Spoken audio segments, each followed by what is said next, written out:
झरिया का हुआ था खुश बन बात का बड़ू खुश बन उमर आ गइल हो अब वो दिन नाच खरीद पर बेजाय रे सरवा गई रही गोल 500 4500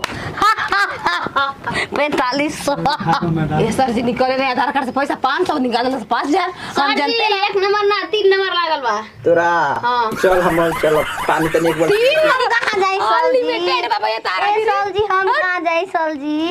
हम कहां चलूंगी सर जी ना चलूंगी सर जी पूछो सर जी पढ़े रोज यहां पढ़े हम तेजवानी हां वो झूठिया कहता नहीं सा हैला झरिया कहती है पागल है तू ठीक बाड़ी तेजवानी ना बिया रही से ज्यादा काम तू करत रू हां तब का पहले में तेज बतले बने हम पापा को न तू बोल के प्रधानमंत्री बनबू अब बन जेबू मैं तो बनम सीएम पीएम मैं बन ये बन जीबू ना तेरे देश में बेचा जाई